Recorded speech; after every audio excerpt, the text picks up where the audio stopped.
Hello everybody, this is the Primal Earth, and before we get started with this long, 4-month long awaited episode, Beardy's not too happy about that, I'd like to say I'm very sorry for not getting this out 4 months ago after the Utahraptor vs. Suchomimus episode, because I had lots of things to do, and every time I'd start on the battle, I would never finish it.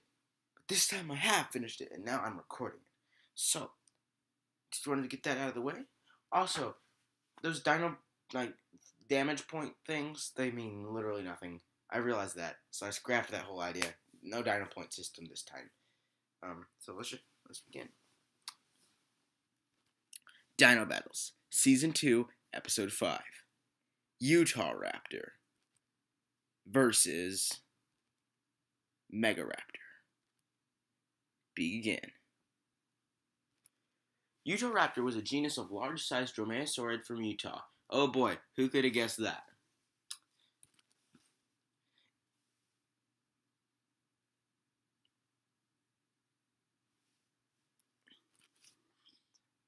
It was discovered by James Kirkland, first picture, Robert Gaston, second picture, and Donald Burge, artist representation.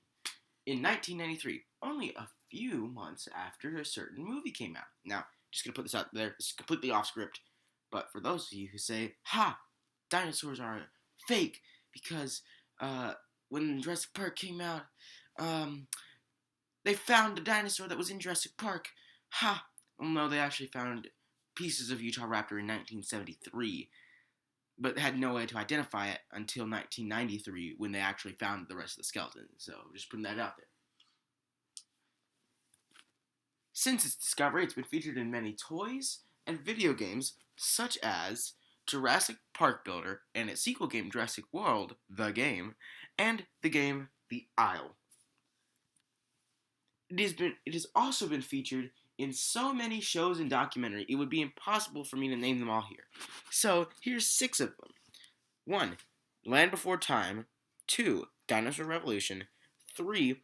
Dinosaur King. 4. Jurassic Fight Club. 5. Dinosaur Train. And finally, 6. BBC's Walking with Dinosaurs. Utahraptor was about 20 feet long, or 7 meters, about a little more than half the length of a city bus, or, to put that into perspective, longer than a crocodile. Being a raptor, Utahraptor has heightened intelligence compared to other dinosaurs for the time. Because it is a coelurosaur, it would have had some of the largest brain compared to the body size of any dinosaur at the time, with exceptions for smaller raptors and stuff, which would give this guy a significant advantage against anyone it fought. Another useful asset in this fight would be, you guessed it, the giant claw on its middle toe. That claw, now I say middle toe being the 2 claws in the middle of the 2 feet, because then you have the 2 outer claws, and then you have in the middle of the 2 feet, you have the 2 big claws. That claw is gigantic. It's like a real-life velociraptor from Jurassic Park claw. Oh crap, hold on a second guys, my strip's messing up here. Like a real-life Jurassic Park velociraptor, it would have used its claws to dig deep into the flesh of any animal unlucky enough to get caught. Fighter 2, Megaraptor. Megaraptor was a genus of large-sized dromaeosaurid from wait, hold on, that's not right. Hold on a second. It was a genus of large-sized Allosaurids. Wait, no, that's not right either. Spinosaurid? Hashtag baryonyx is cool. A Tyrannosaurid? Well, I don't exactly know what it is. In the last Megaraptor video, I said it was a Tyrannosaurid. I was quick to be corrected, but turns out it actually is closer to Tyrannosaurids than to other dinosaurs. However, the model for this guy that I drew actually looks more like a carnosaur, but we'll say it's a tyrannosaur. How about that? It was discovered in 1998 by Fernando Noves in Patagonia, in the Patagonia region of Argentina. Since its discovery, it's been featured inaccurately as a raptor in toys and shows such as Dinosaur King, where it's portrayed as a giant raptor. There was one instance I found of this guy in pop culture or media that it was portrayed accurately, and that was in Dinosaur Train. The kids show Dinosaur Train has accurately portrayed Megaraptor with a large claw on its hand, and doesn't really give much other than that. I haven't watched the episode or looked up anything about it in Dinosaur Train. All I know is that they portrayed it accurately in this show to the artist's extent. So kudos to them. Let's see. Megaraptor was approximately 30 feet long, or 9 meters in length. That's almost as long as a city bus. Hold on. Good time. Along with its size, it had gigantic claws, which have been the topic of debates about this creature's placement for many years. When it was first discovered, the claws were like, oh, this could be a raptor because of the giant claw. Then it's like, allosaurs, they have big claws. Spinosaurs have big claws. I don't know what, but then apparently the head has pointed it toward a T-Rex.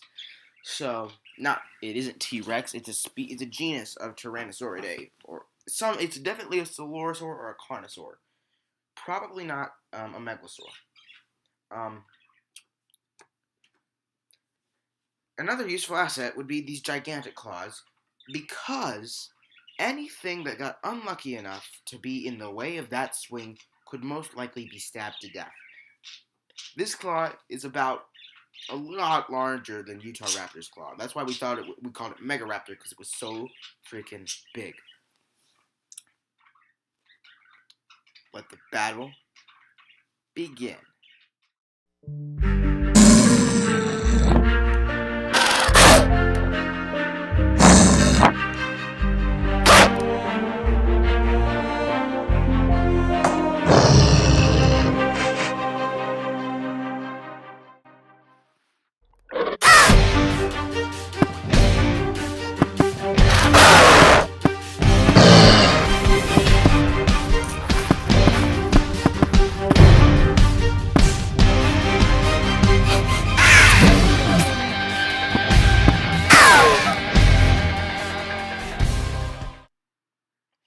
Well, now it is time for me to go off script and analyze the battle in the post-analysis.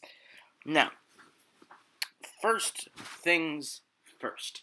Utahraptor jumps up onto the crane thingy thing-majigger-mabob to hide from the Megaraptor.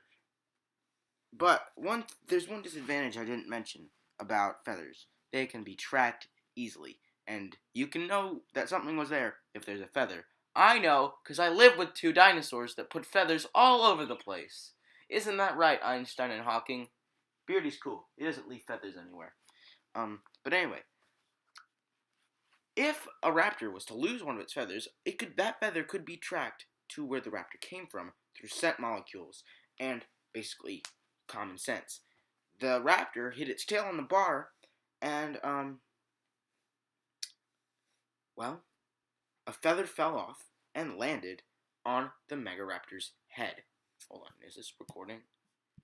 Yeah, we're recording. Good. So anyway, that's the first mistake Utahraptor made. And then as it jumped down, but since the Megaraptor knew it was there, it raised its head up just in time and swatted it. It swatted it out of the sky. Utahraptor, however, being a raptor with cat-like reflexes and such, or would it be raptor-like reflexes because raptors came first, lands semi-upright, scrunched its legs in the landing, gets up, runs back onto the Megaraptor. Then it runs toward the Megaraptor. Megaraptor, smart, it's very smart, runs down, bites down, but the Utahraptor jumps up before it can even get close to biting that thing. And it bites down, not even to get a feather. The Utahraptor runs onto the back of the thing, starts running, biting, and scratching at this thing's back. Megaraptor gets the bright idea to run into a truck. It slams itself into a truck, and Utahraptor goes flying, lands on its back. Now, Is it dead? Is it alive? This Utahraptor, I honestly do not know. Hold on, let me try to think of this. I think the Utahraptor is just unconscious or something, for something a little bit. Because it hits back, and then Megaraptor pulls it off. Something reawakens that Utahraptor, and the Utahraptor wakes up just in time to stab the Megaraptor into the eyeball. Now, that's where things start to, because the whole battle's been leading toward Megaraptor winning, with Megaraptor throwing it, hitting it, smashing it.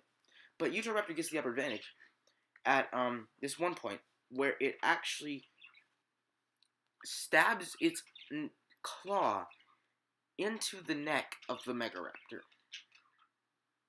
That is where the Megaraptor loses. Why? Because where it stabbed, that was an artery or a vein. It was a jugular.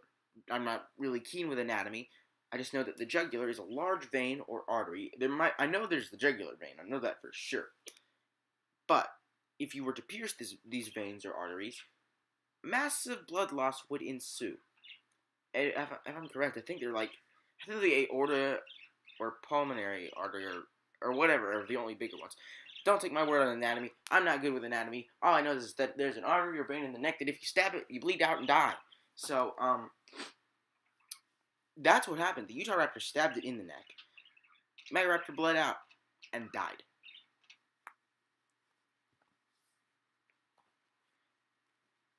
So yeah, that is the post-analysis. I hope you like it. Currently it is 1 hour and 6 minutes before I have to upload this video. So, but I guess now it's already uploaded. So, thank you guys for watching this amazing edition of Dino Battles. It took me 4 whole months to make. And I hope to see you next time for Albertosaurus versus Utah. Leave a like, forget to leave a dislike, and have a fan-flippin-tastic day. Boom. Nailed it.